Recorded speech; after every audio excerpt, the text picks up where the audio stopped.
Здравейте, скъпи приятели на Таро Страст! Днес сме с бързото ни гадание. Защо взе решение да се разделим? Да видим кой е той, човек, който дойде на днешното ни бързо гадание. Кой е той? Някой, с който сме си казали някаква истина или болезнени думи. Някой, с който сме си казали остри думи, болезнени думи.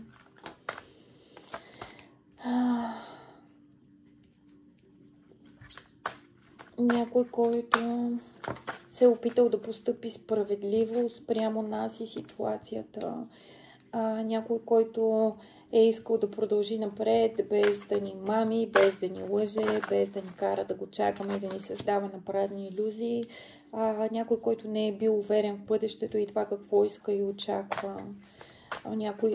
Някой, който е имал да избира между две важни неща, между две възможности, между двама човека, въобще между две ситуации и е избрал да сложи край именно на тази в името на справедливостта и на щастието си. Избрала да разруши това, което е смятал, че вече не му служи.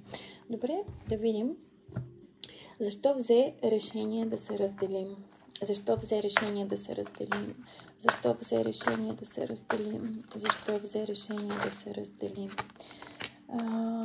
Добре, този човек си е тръгнал, защото не е бил напълно емоционално удовлетворен, бил е претоварен от тези отношения, от тази връзка.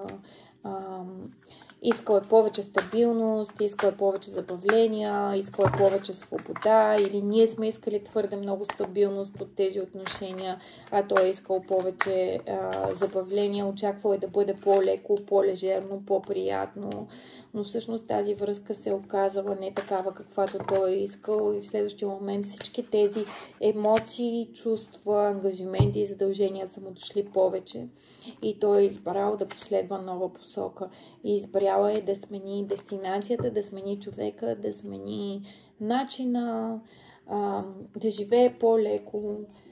Всъщност каквото и да е избрал, вероятно е добро и за двама ни, защото тези отношения така или иначе не им е писано да бъдат, защото тези отношения така или иначе към този момент само биха ни наранили взаимно. Добре, нека поискаме един бърз съвет от картите, да видим какво ще имат да ни кажат картите. Един бърз съвет в ситуацията за нас, за тези, които гледаме това гадание. Картите казват: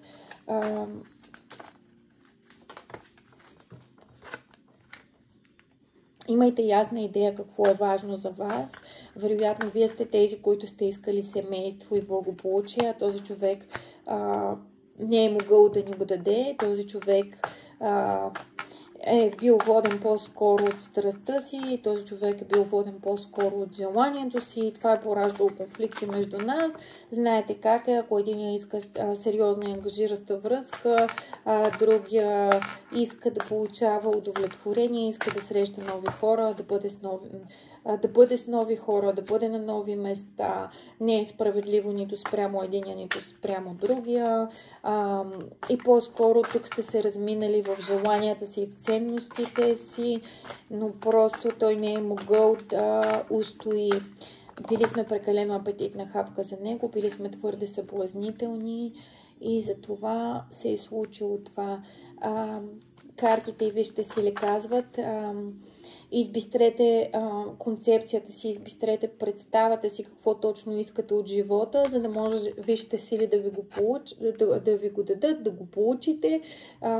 Избистрете какъв точно мъж или каква точно жена, какъв точно партньор искате. Ако искате един любовелюбивен и топъл човек, то не го търсете там, където го няма, защото тук имаме един страстен и свободолюбив човек, а не такъв, от какъвто имаме нужда. Затова вземете си поуките и продължете напред.